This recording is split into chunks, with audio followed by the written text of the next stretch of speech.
Eu acho que toda a gente que anda a tocar e que se propõe a andar na estrada e que vai sentindo a pulsação, ambiciona atingir o máximo de pessoas possível. Quem grava discos espera vender o máximo de discos possível. Não acredito, embora houvesse aquele conceito na altura, vender é um gajo tornar-se comercial e está vendido ao sistema, portanto não se podia, hipoteticamente, teoricamente, quem não vendia discos lançava isso para o ar. Eu não vendo discos porque não quero, mas isso não existe, não é? Um gajo faz um disco, gosta que o disco seja vendido a toda a gente que puder chegar, é bom.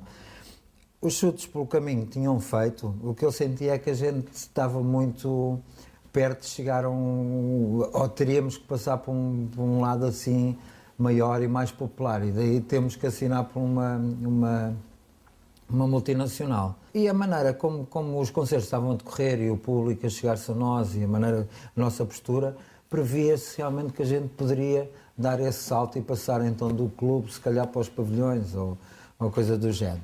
Claro que o Circo de Feras foi o elemento que faltava para ligar isto tudo, porque tivemos uma abertura boa de mercado, não tínhamos concorrência direta de nenhuma de outra banda que tivesse ali a posicionar-se nessa altura. Se calhar o próprio mercado, os próprios rádios, os mídias precisavam de um produto qualquer para explorar e para dar a conhecer, e tenho a impressão que os contentores aí caiu-lhes como uma pérolazinha. Portanto, para mim foi um seguimento natural das atividades e tudo o que tínhamos construído para trás. Portanto, não senti sequer que o sucesso nos tivesse caído gratuitamente na mão. Acho que foi um sucesso bem conquistado e que era uma maneira natural. A oportunidade surgiu, um gajo aproveitou e as coisas desenrolaram. Portanto, não modificou, ampliou sim muito mais o nosso campo musical, as nossas atividades, e particularmente na nossa vida começámos a receber mais dinheiro, que foi bom, deu para alugar uma casa, coisa que nunca tinha feito até lá. O Calugo finalmente despediu-se do emprego, eu e o Tim já estávamos meio coisa, mas acabou por definir as nossas vidas. O Tim também tinha tirado o curso de agronomia, tinha feito o estágio e tudo, portanto começavam-lhe a surgir algumas hipóteses de emprego e não sei quando, portanto acabou por calhar ali mesmo no sítio certo. Ele não, então vou experimentar este campo, pelo menos até onde dar, e deixou a agronomia um bocadinho para o lado.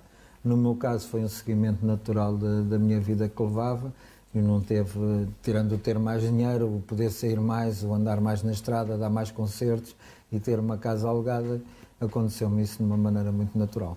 Portanto, mesmo as novas gerações de pessoas que não tenham nascido a seguir ao Circo de Feras, vá lá, e que estejam hoje, sejam os teenagers de hoje em dia, têm muitas referências novas dessas músicas. Depois também fizemos os acústicos, portanto as músicas mantiveram-se, e eu acho que acima de tudo a parte das letras é uma coisa, é um dom especial que o Tim tem na escrita, que fala de uma maneira que se entenda, e uma música só ganha vida quando as pessoas a utilizarem no seu dia-a-dia. Portanto, pequenas frases daqui e dali, do Circo de Feras, os primeiros namoros, os primeiros beijos, ao som disto, ao som daquilo, a trautear, acordares no banho, não sou o único.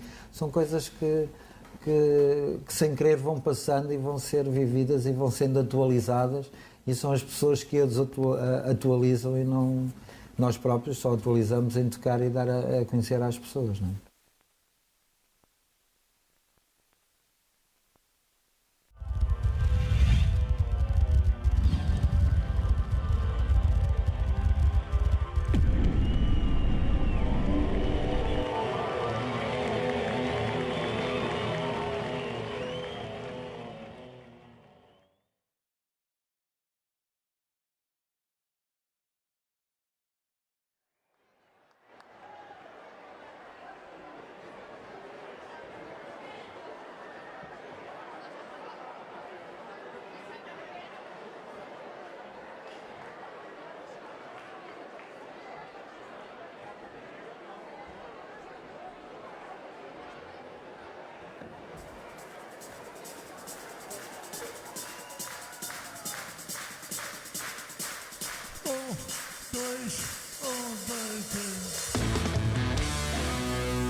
morte faz-me correr, por não querer aquilo que me é dado, por não querer nem governo nem Estado, por não ter nada e por tudo querer.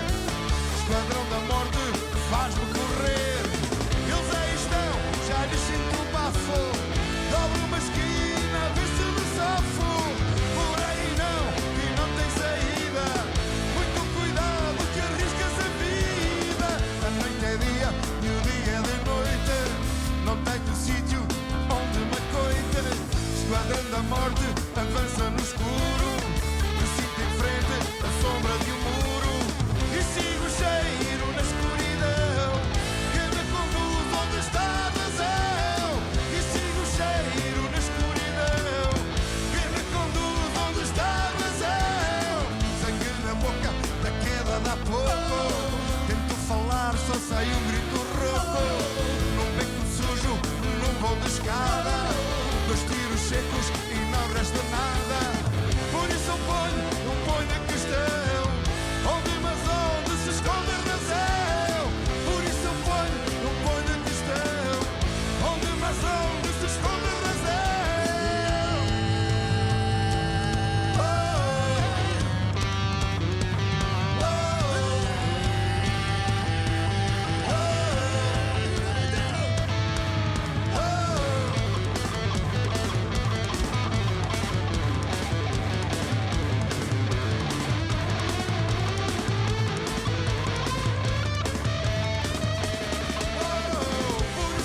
Por isso eu ponho a questão, onde mas onde se esconde a razão.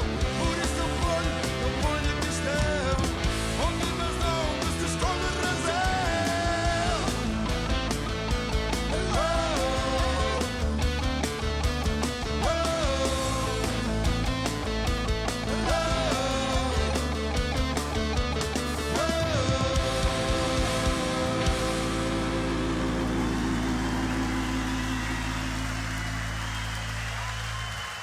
Boa noite, Tivoli! Aqui, chutes e pontapé! O que eu fazia nessa altura, eu trabalhava na fábrica do meu pai e eu estava lá, portanto estava com o dia todo ocupado, portanto os ensaios tinham que ser de noite. Portanto, os meus hábitos era levantar-me às 7 da manhã e bolir, e chegar a casa, jantar, ensaio, até à meia-noite, 1, 2, a hora que fosse. Era o meu hábito. Mas eu estava aqui a pensar, eu não sei se nessa altura ainda andava nas aulas à noite, que eu tinha passado para a noite e depois acabei por desistir totalmente, tenha sido por aí. E eu depois não fazia mais nada, não trabalhava, não fazia a ponta. E olha, andava a aproveitar, acho que ia para o bairro Alto, para o Tóquio e para o Jamaica.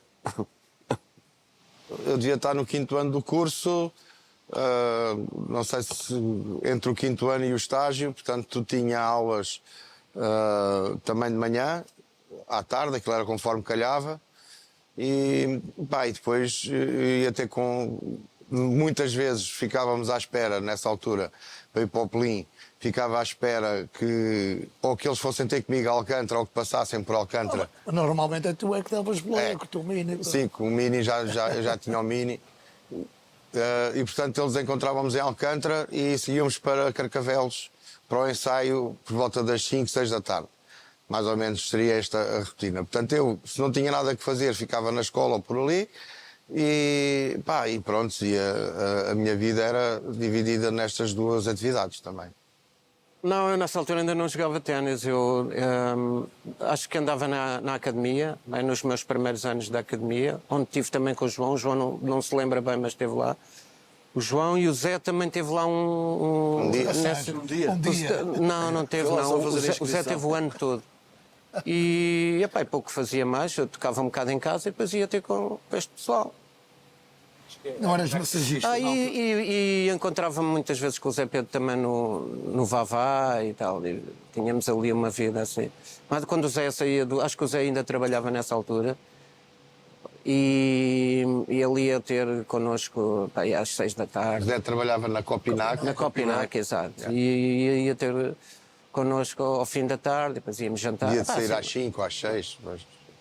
muitas das iniciativas vinham do Zé Pedro, do Vítor Silva, não sei se dos dois, mas vinham por esse lado, não é? Das ideias novas, coisas para fazer, etc. A parte prática dos ensaios, música e não sei o que mais, era o Calu, era eu, nós tentávamos organizar, Nós é que organizávamos mais as coisas, e pronto, e lá seguíamos, não é? Como é que é? Sem ter um objetivo, como é que se diz, muito definido. O objetivo, se quiseres, era assim, encontravas a uma determinada hora e agora temos que esperar, se calhar, não? Nós encontrávamos, imagina, às 6h30, 7 em Carcavelos.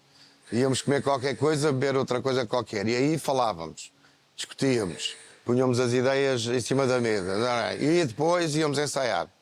E depois, quando acabávamos de ensaiar, pelo menos eu, o João e o Zé, regressávamos a Lisboa. Muitas vezes íamos ali a Alcântara comer um bifinho, não é? Com o vinho a cavalo, e íamos para a night. Pronto, isto era a nossa rotina, pelo menos das quintas-feiras era certinho, não é? Depois, os outros dias, talvez não tanto. Mas não havia assim nenhum conceito, talvez que o Zé tivesse, mas entre nós não havia nenhum. Íamos absorvendo as ideias e íamos tentando fazer o melhor possível.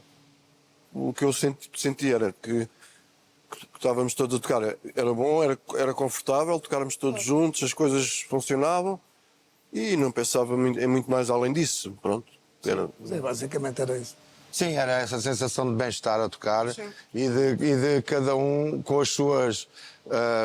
Eu acho que nós todos sempre tivemos a noção das nossas dificuldades pessoais, não é? Das nossas limitações, não é? E trabalhávamos muito bem essas limitações uns com os outros, ou seja, nunca se pedia nada que pudesse atrapalhar o outro, percebes? E tentava sempre ter um clima de resolução.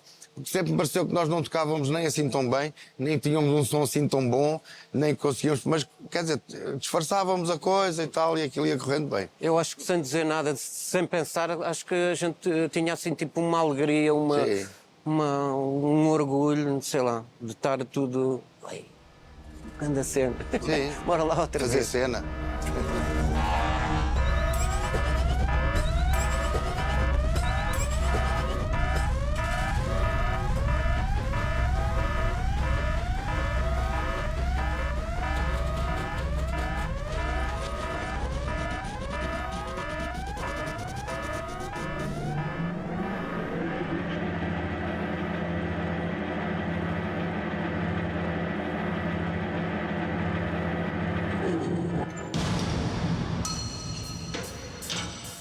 A carga pronta e metida nos contentores. Adeus aos meus amores que me vou para outro mundo. É uma escolha que se faz e o passado foi lá atrás.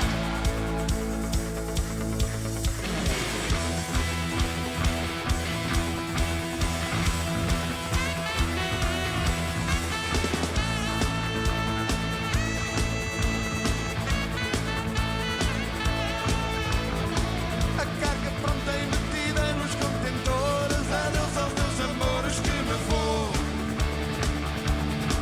para outro mundo. Num voo noturno de um cargueiro espacial. Não vou a nada mal, isto onde vou. No espaço fundo. Mudaram todas as cores. Rugem baixinhos motores e numa força invencível deixa a cidade natal.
conforto do lar.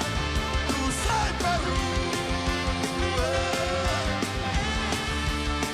tu sai para a rua.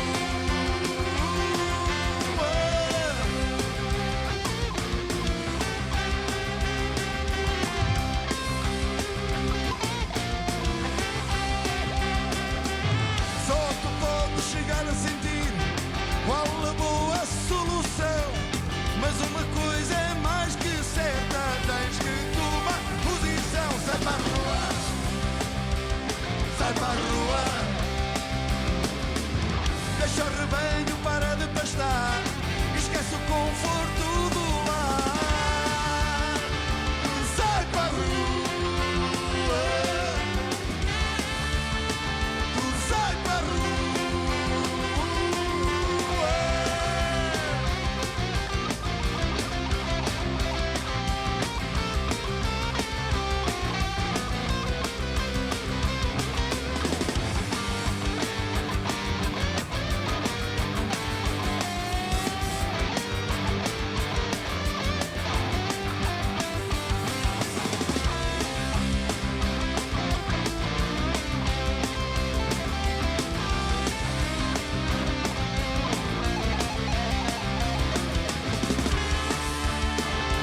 Sai para a rua, tu sai para a rua.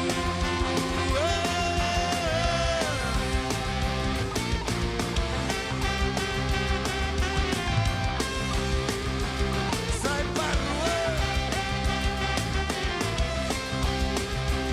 sai para a rua,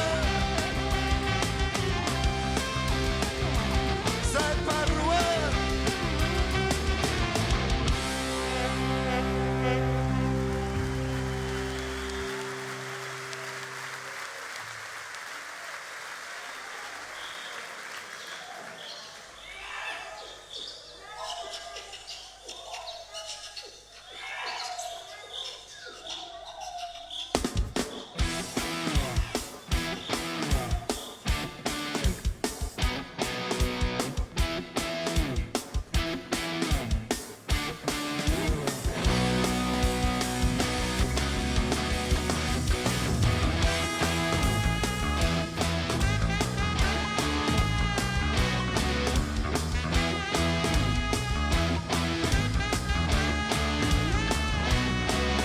E tu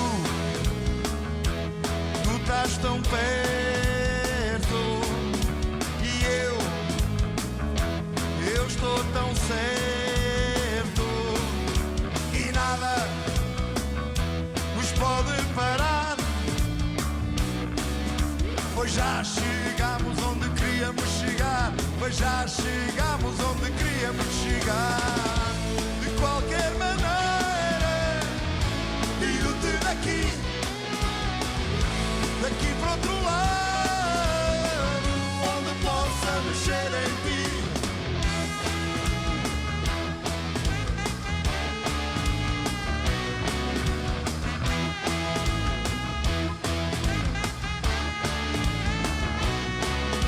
E os olhos procuram os olhos, e a boca pede a outra boca. E nada os pode parar, pois já chegaram onde queriam chegar. Pois já chegaram onde queriam chegar. De qualquer maneira, tiro-te daqui, daqui para outro lado, onde possa mexer em ti. Num quarto alugado, uma pensão qualquer, vais ter de me dar o que andas a prometer. O que andas a prometer. O que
Pá, a oportunidade tardava em chegar, não é? E criou alguns desesperos, não é?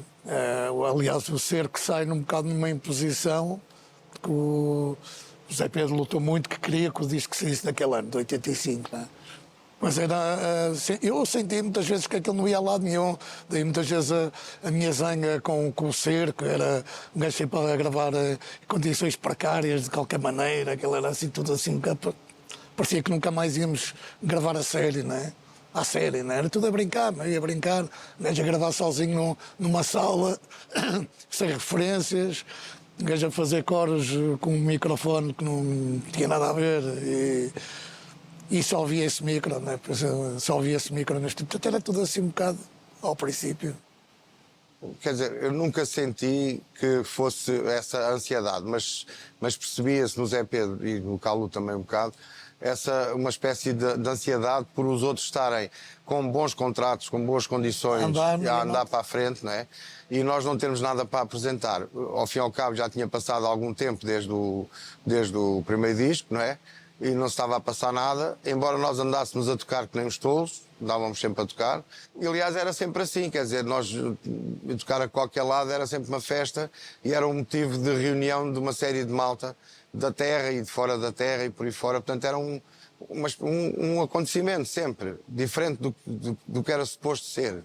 Era uma coisa muito terra a terra, muito bonito de se fazer. Fizemos amigos que ainda temos de certeza pelo país todo por essa altura, sabes?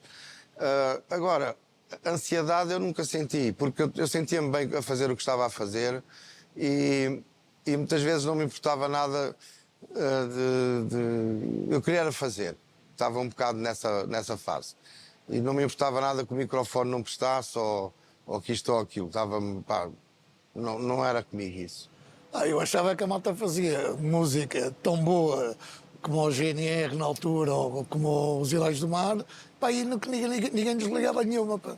Voltando só um bocadinho atrás, aquilo que estavas a dizer das pessoas em relação nesse período, não é? Antes de sair o Circo de Feras, eu lembro-me de encontrei é um cantor português que ainda andei. Então ele andava ali por Pedroso, nós ensaiávamos nas Ratas, ao princípio de ensaiar com os Chutos.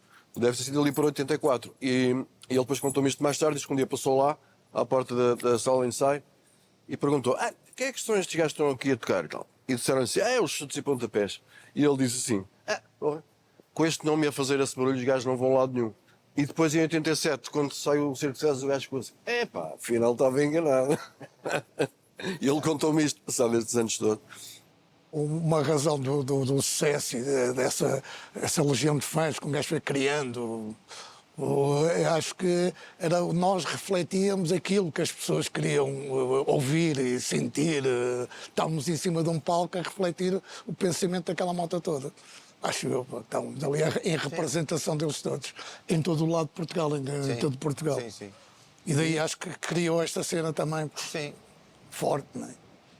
O público era jovem e era maioritariamente. Nós também éramos mais novos, mas era maioritariamente masculino. Ou seja, era muita malta, muitos rapazes, né, que se juntavam e que iam ver os Chutes ou iam ver qualquer coisa. E isso criava, criava uma espécie de, não quer dizer oliganismo, mas assim uma espécie de movimento nos cafés e nos liceus e por aí fora. E eles faziam um grupo para ir ver as coisas. E isso depois também se refletia nas próprias terrinhas onde a gente andava a tocar, porque acontecia exatamente a mesma coisa com menos gente, mas era o grupo dos gajos que ia ver, os putos iam ver. A malta mais nova ia ver aquilo por oposição a outras coisas que se calhar, ou por não terem mais nada que fazer também, não é? Também havia assim, não nos podemos esquecer que os tempos eram outros, não é? E o tédio imperava, quer dizer, um gajo não tinha nada que fazer nunca. Era um país do Mário Soares, né? Era um país, já não era preto e branco, mas ainda era só 4 cores. Estávamos naquela perspectiva de entrar para a CE, que era a abertura da nossa vida para o mundo, não é? Sei lá, criou tudo uma data de expectativas. Sim, acho que era isso mesmo. No princípio dos anos 80 começou a haver um movimento de expectativa. e de alguma vontade de mudar e de fazer. Tinha sido o 25 de Abril, tinha sido a ressaca do 25 de Abril e agora era preciso fazer alguma coisa para que... E depois, para que o país- não é? Sim, E depois, e agora? Agora vamos fazer.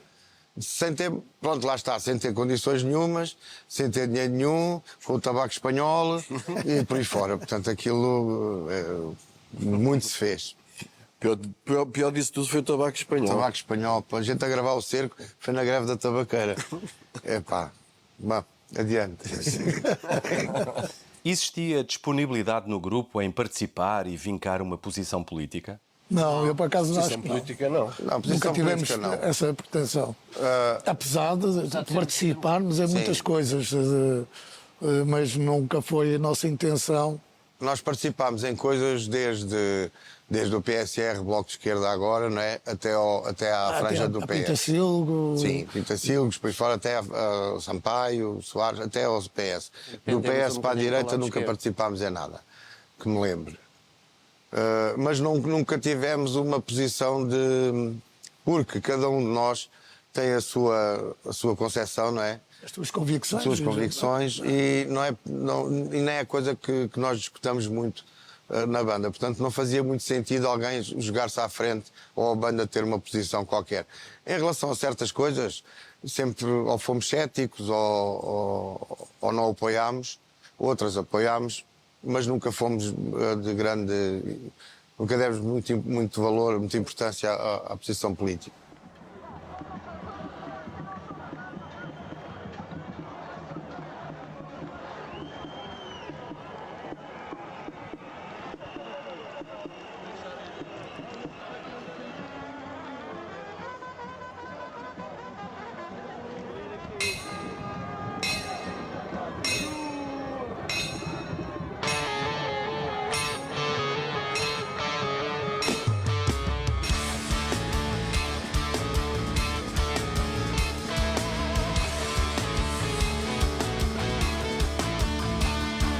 Sentado à beira do mar,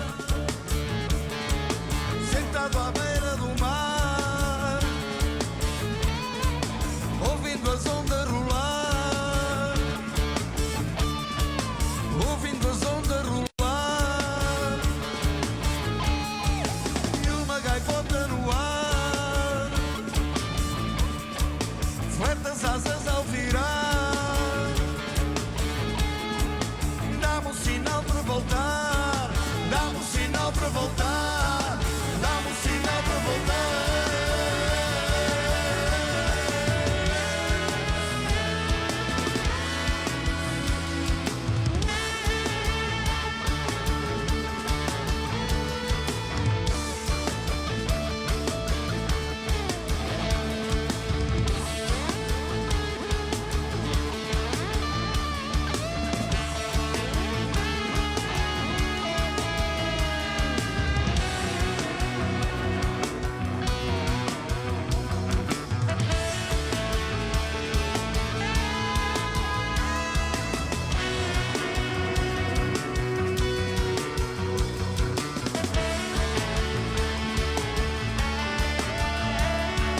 Quieto, deixa-te estar,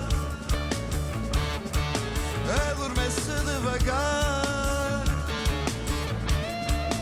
Quieto, deixa-te estar, adormece devagar. Esquece que tens que lutar, e uma gaivota no ar, flete as asas ao virar. Dá-me um sinal para voltar, dá-me um sinal para voltar, dá-me um sinal para voltar.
sem razão e sem sentido.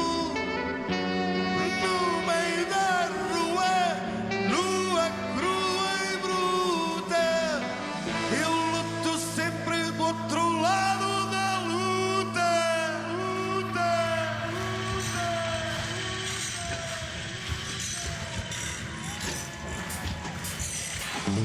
A polícia já tem meu nome, minha foto está no ficheiro. Porque eu não me vendo, porque eu não me rendo, nem por ideais, nem por dinheiro.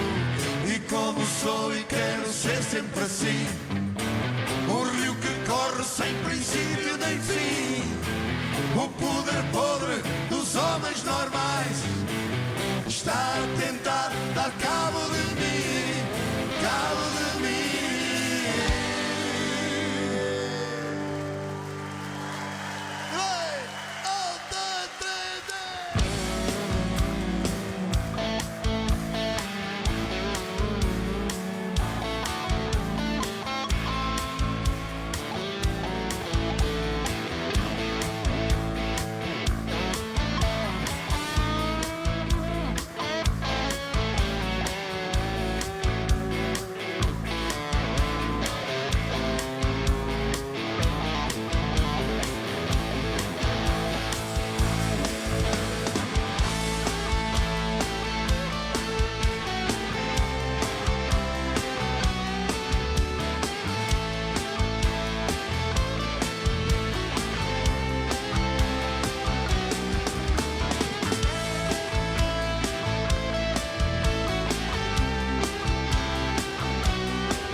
Viver a vida sempre preocupado, passar o tempo sem ir a nenhum lado. Deixa-me seco, eu vivo esgotado, tendo prazeres em dias alternados.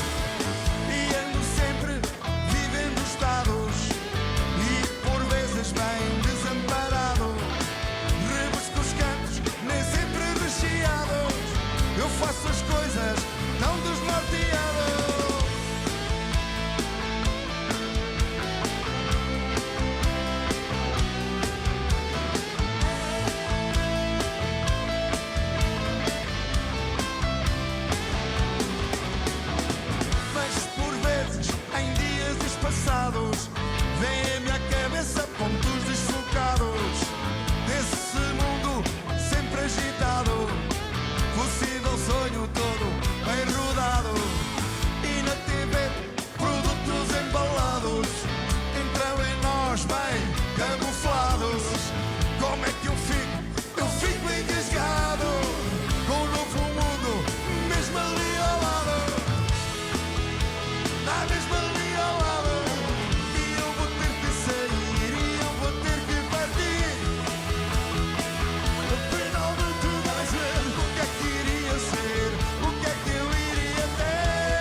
Ao ouvir as vossas palavras, fico com a sensação que vocês inventaram a vossa profissão.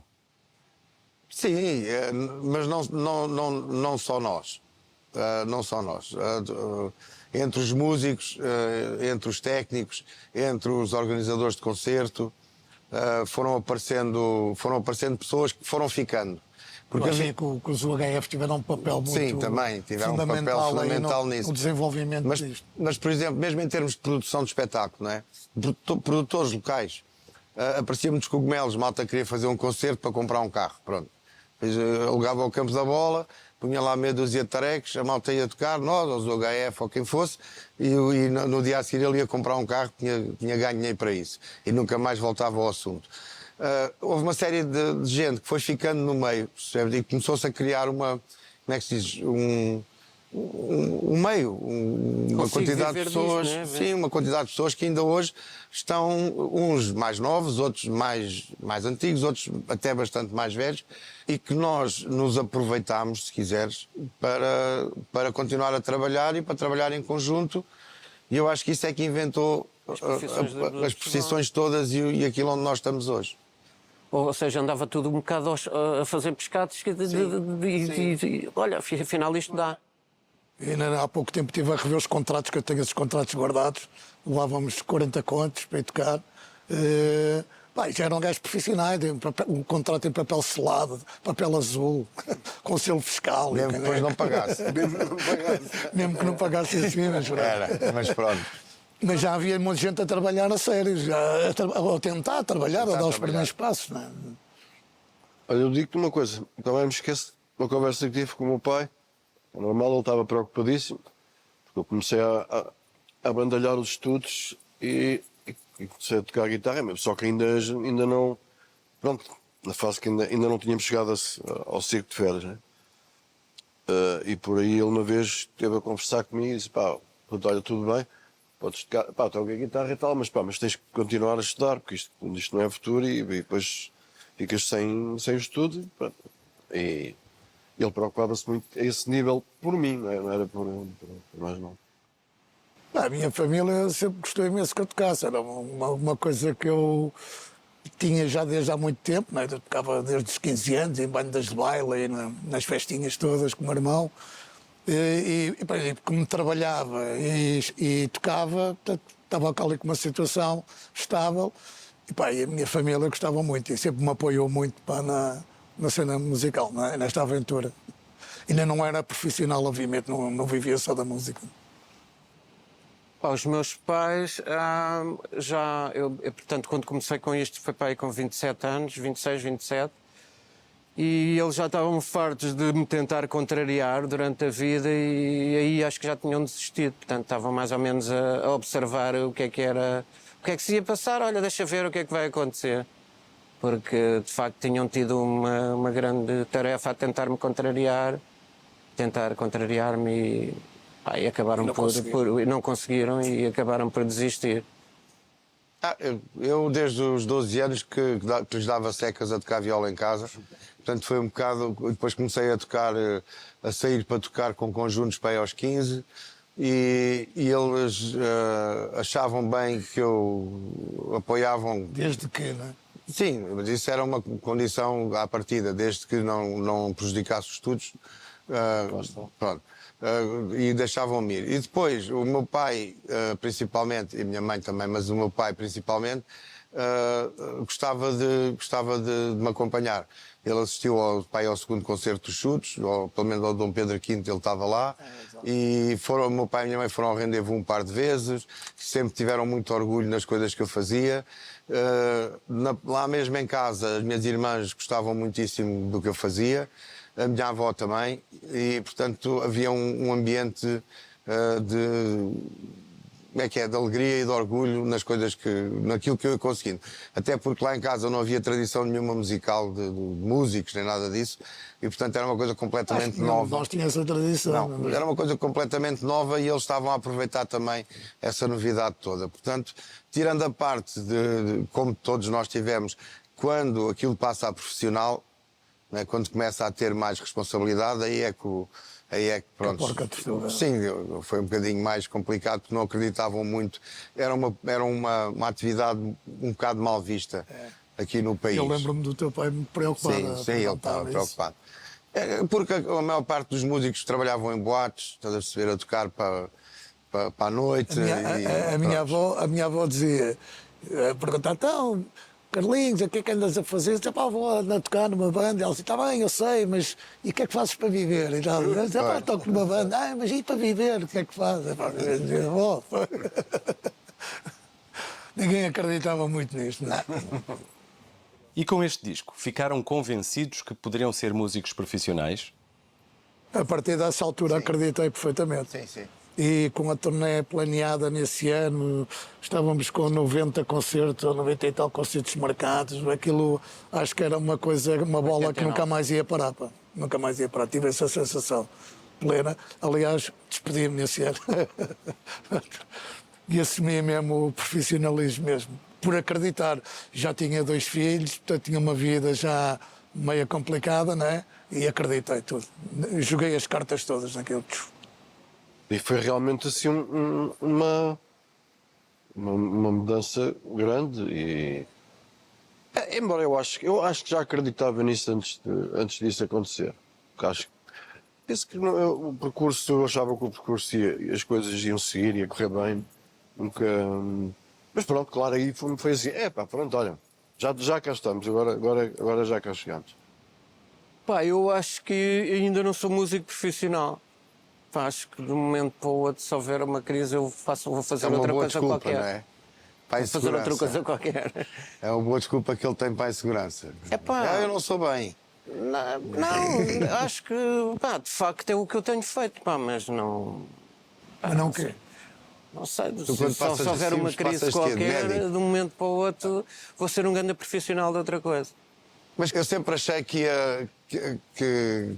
portanto, como desde que já se tinha passado tudo e sem nunca ligar muito à carreira, sem ter a expectativa de ser músico, sempre gostei muito de ser músico e de fazer as coisas que fazia. E, portanto, sempre tentei tirar o máximo proveito em todos os sentidos das oportunidades musicais que me iam aparecendo. A partir de 87, né, a partir do Circo de Feras, eu, como ao Calu, não é, tive a sensação de que agora tinha que me dedicar e estavam a chamar por mim a 100% do meu tempo. Portanto, eu não ia ter tempo para continuar com plantar couves. Sim, para continuar a trabalhar em agronomia ou coisa, não ia ter tempo. Nem ia ter vontade e a coisa tinha dado a volta. Tanto que no ano do Circo de Feras também casei e pronto, e comecei uma vida, se quiseres, deixei a casa dos meus pais e por aí fora e fiz o que faço hoje, que é ser músico profissional.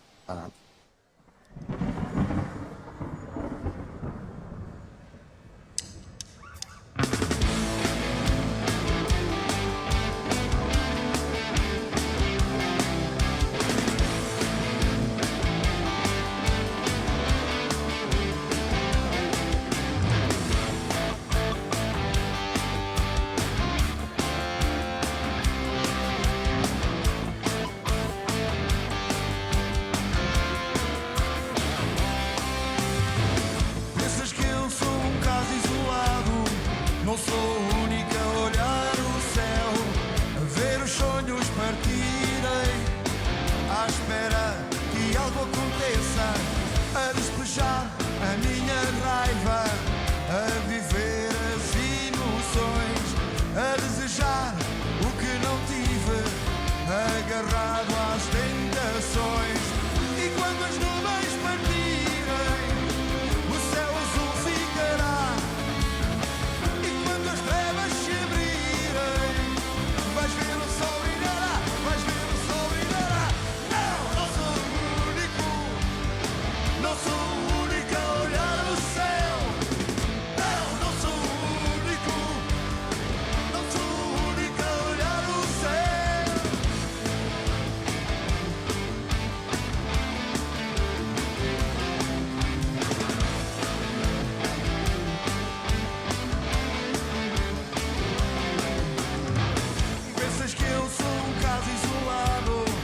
sou o único a olhar o céu, a ouvir os conselhos dos outros e sempre a cair nos buracos, a desejar o que não tive, agarrado ao que não tenho.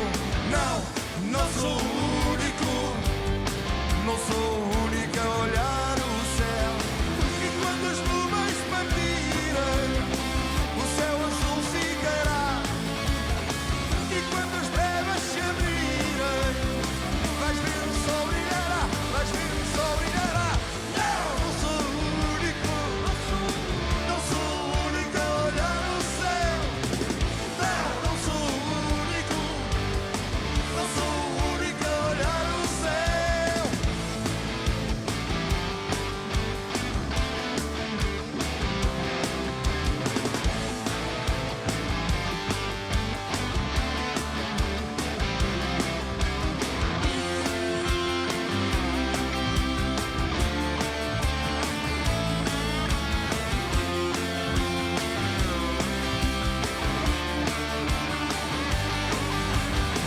E quando as nuvens partirem, o céu azul ficará. E quando as trevas se abrirem, vais ver o sol brilhará, vais ver o sol brilhará. Não, não sou o único, não sou o único a olhar o céu. Não, não sou o único, não sou o único a olhar o céu. Não, não sou o único, não sou o único a olhar o céu. Não, não sou o único, não sou o único a olhar o céu. O céu, eu não sou o único. Não!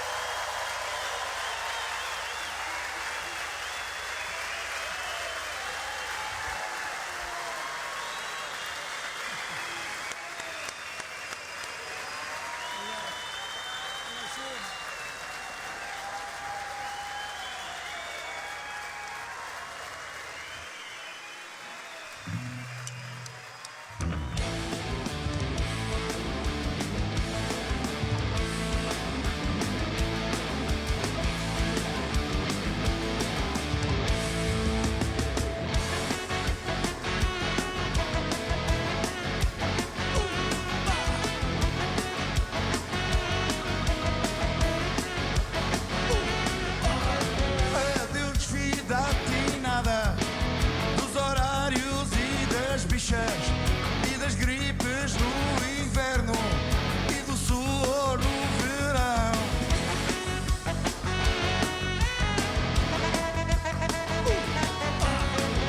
Adeus vida atinada das mil maneiras de passar fome. Adeus às praias cheias de gente e um beijo para quem fica.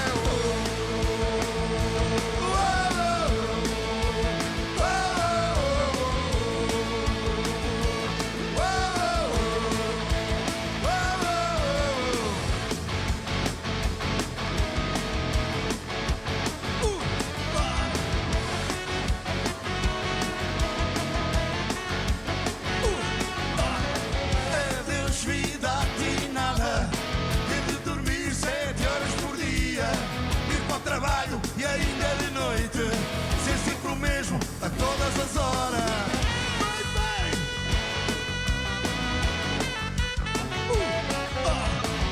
Adeus vida atinada, das mil maneiras de passar fome. Adeus às praias cheias de gente e um beijo para quem fica. Mudar de roupa, saudar o cabelo, dormir no carro todo nu em pelo, dizer que hoje o dia está perfeito, bora para os escuros até o dia direito. Mas hoje vou pegar a guitarra porque eu me faço à estrada. Olá, vida malvada, olá, vida malvada.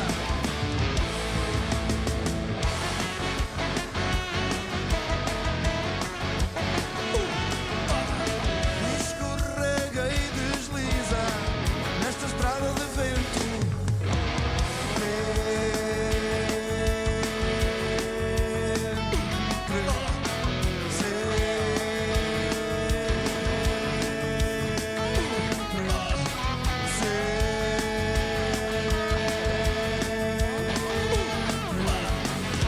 às praias cheias de gente e um beijo para quem fica. Mudar a roupa, saudar o cabelo, dormir no carro todo nu em pelo. Dizem que hoje o dia está perfeito, moram com escuros a tua tia direito. Mas hoje vou pegar na guitarra, é hoje que eu me faço à estrada. Olá, vida malvada. Olá, vida malvada. Vai, João!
Nas praias cheias de gente e um beijo para quem fica.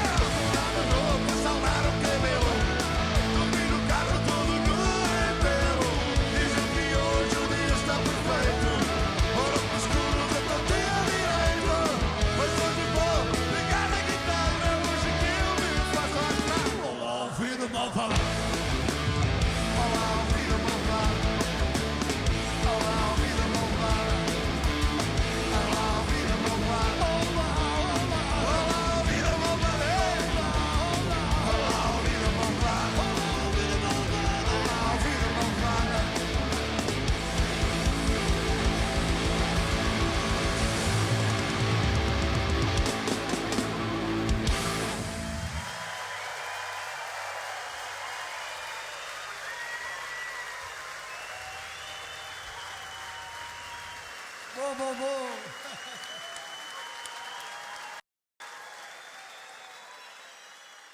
Os Chutes e Pontapés estavam a iniciar uma nova fase, agora tinham um contrato com a Polygram, uma agência que organizava os concertos, e Vítor Silva, um manager totalmente dedicado à banda.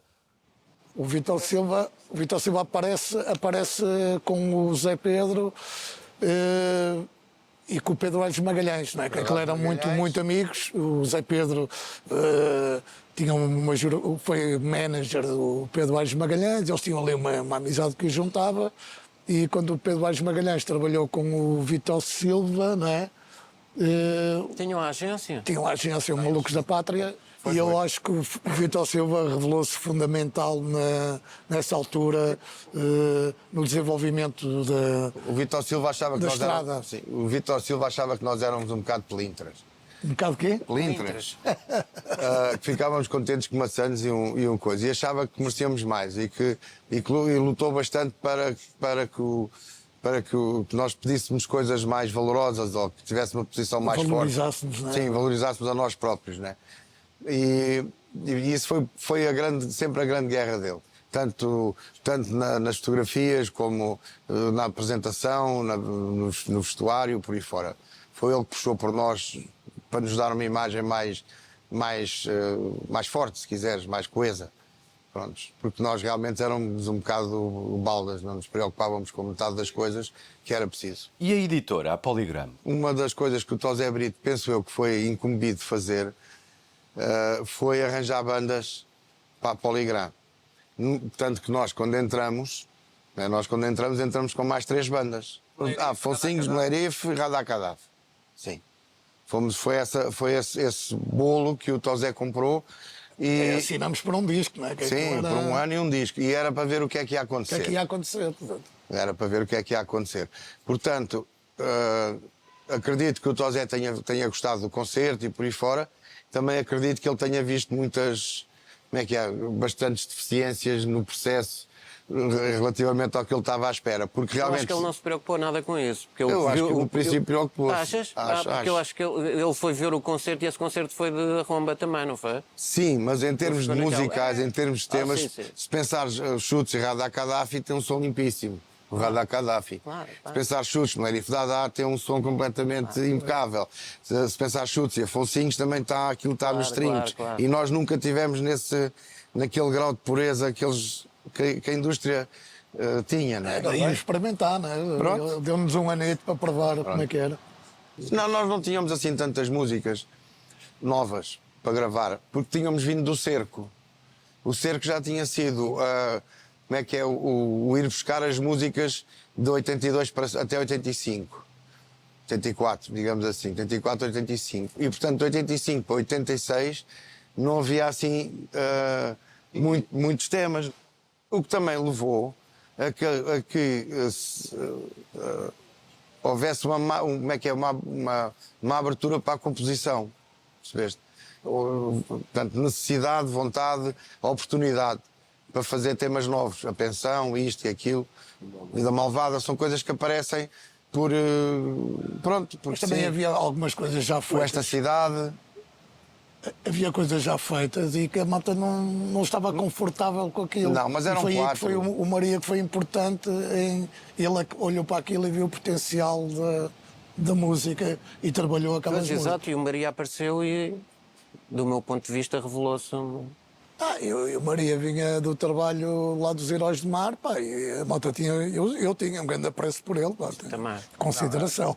O Carlos Maria, como produtor e como pessoa, era uma pessoa extremamente fina, a receber de bom trato, Tranquilo. tranquilo. Sim, e depois tinha uma coisa muito que ao pé de inteligente. nós era um tipo. Nós sempre assim. Pá, o Carlos Maria, aliás, como que eu acho que continua a ser sempre, nem percebo como é que ele tem tanta calma.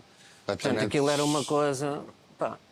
E um tipo dizia, mas como é que este gajo, muito sendo assim, assertivo. atura a malta e coisa? Então havia uma certa admiração por ele natural, acho eu, pelo menos da minha parte. Sim. Havia um grande respeito da banda pelo produtor.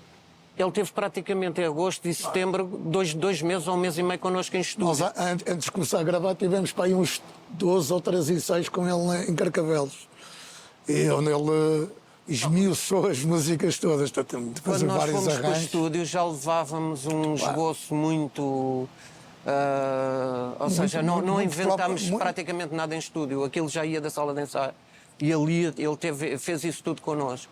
Pá, entrar naquele estúdio, eu senti-me muito importante. Ali com aqueles planos, tudo muito bem feito, produtor, técnico, não sei o quê, um gajo ser tratado cheio de mimos, tudo muito bem planeado. Pá, senti-me importante e que finalmente estavam a dar valor ao nosso trabalho. Quem sugere o título para o disco? Sou eu. Era o título da canção, andavam às voltas com aquilo e eu cheguei lá E o título é bom, pá. eu cheguei lá uma manhã e estavam a trabalhar o Circo de Feras eu acho que estavam a fazer o parará, com os delayzinhos no sax. E eram para aí 11 da manhã, meio-dia. E sugeri ao Zeca porque é que não se chamava Circo de Feras. Porque era o sentimento que eu tinha, que era onde nós estávamos, estás a perceber?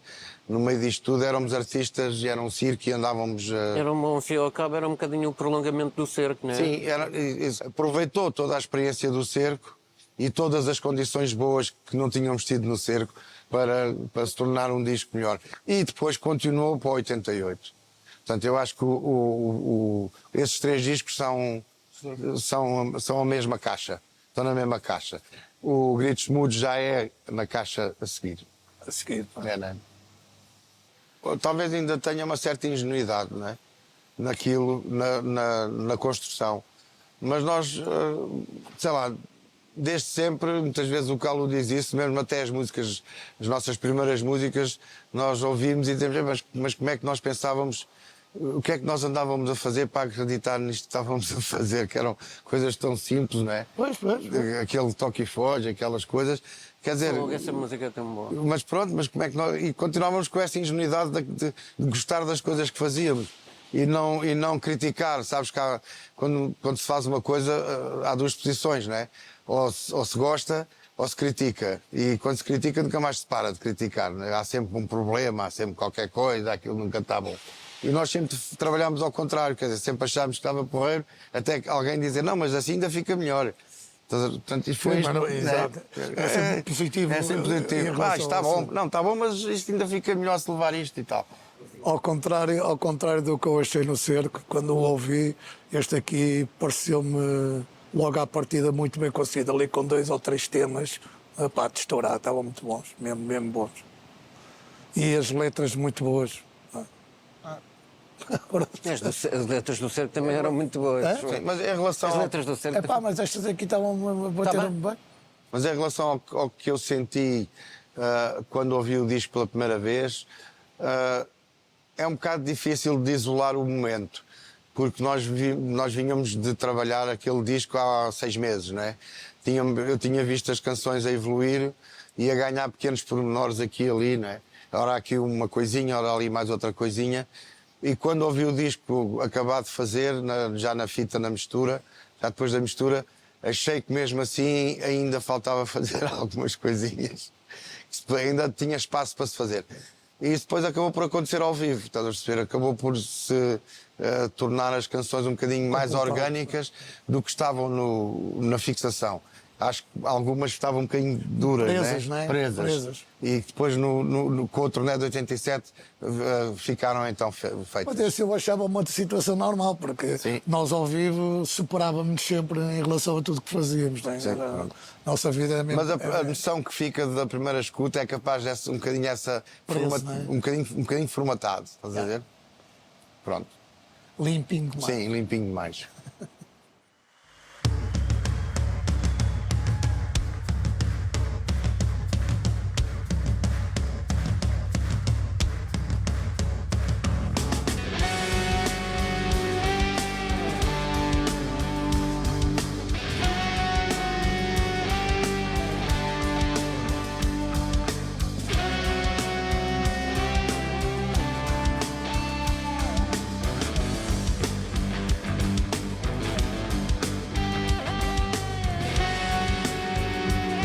A vida vai torta, jamais sem direita. E o azar persegue, esconde-se à espreita. Nunca dei um passo que fosse o correto. Nunca fiz nada que batesse certo. E enquanto esperava no fundo da rua, pensava em ti e em que sorte era a tua. Quero-te tanto, tanto, tanto. Quero-te tanto,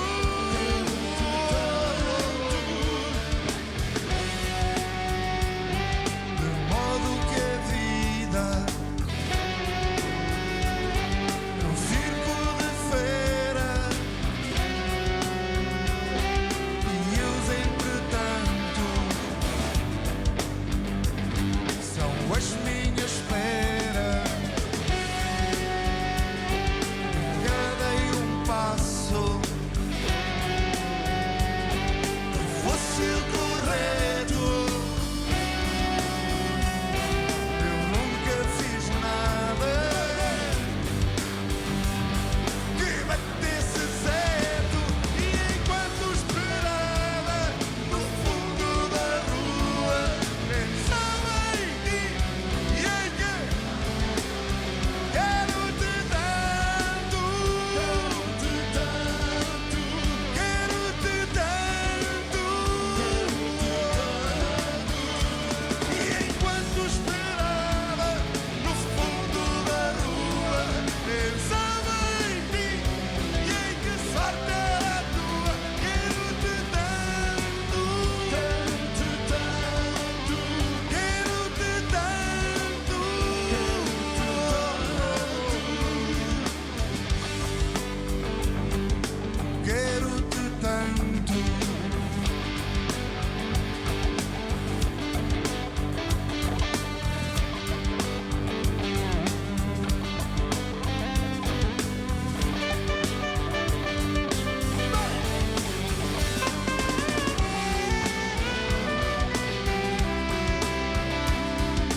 Este disco, houve muita gente que disse que a malta se tinha vendido às multinacionais e que nunca mais era a mesma coisa, não sei o quê. Os Antigamente é que era Marcos e bom. coisas desse estilo. Divórcio, nos fãs, não é? Nos fãs. Não, nos fãs. Estou a falar é de um fã. fã. Era o Beto Punk do Laranjeiro. Beto, pois. Está lá ao balcão do Rock Rendezvous. Ele assim para mim. Tinha sido o Circo de Feras, né? Caraca. Ele assim para mim. Vocês agora isto já não é a mesma coisa. Bah, vocês agora tocam música de balé. Exatamente o que ele disse. Ou seja, o público que em 85 estava a encher o Rendezvous não era o mesmo público que em 87 estava a encher os pavilhões, a encher o Restelo. Já era diferente. Não havia uma responsabilidade assumida, havia uma oportunidade assumida, estás a perceber? As coisas iam correr, agora sim iam correr bem, tanto estávamos completamente à vontade para ter qualquer ideia parva, Sem pressão, que depois vai dar na cabeça de porco do 88 e naquelas coisas todas, estás a ver? Estávamos perfeitamente à vontade para ser malucos e para fazer o que nos apetecesse, não era? Era por aí. Foi. Mas uma vez fomos ficar a Lagos e Lagos era lá no auditório e durante o dia fomos para a praia. Depois quando viemos, estava um gajo lá, espécie vestido de preto, lenço, todo equipado, não é? A ver-nos calções e toalhinha. Adeus às praias, cheios de gente, para a conversa é esta, pá. Vamos apanhados todos de calções. Pronto, está feito? Já chega. Pronto, ainda bem. Adeus às praias, cheios de... Não há bonitas. Pá, o homem estava indignado. E assim, o gajo branco, estás a ver assim, pá, eu não vou à praia, pá, adeus às praias. O gajo levou a sério, literalmente levou a conversa a sério, pá, que estupidez. Então achas que consegues tirar alguma coisa daqui?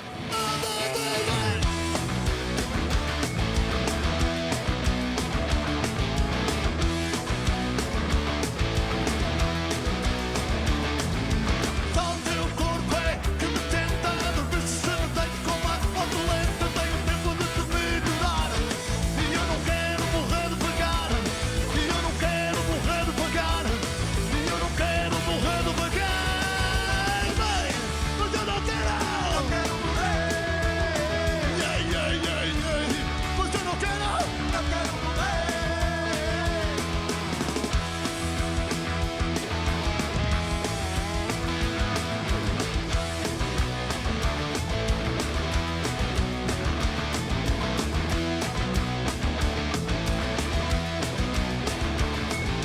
Só o teu corpo é que me tenta dormir se me deito com uma moto lenta. Tenho tempo de te melhorar e eu não quero morrer devagar. E eu não quero morrer devagar. E eu não quero morrer devagar. Bem, mas eu não quero. Eu quero morrer. Yeah, yeah, yeah, yeah. Mas eu não quero. Eu quero morrer.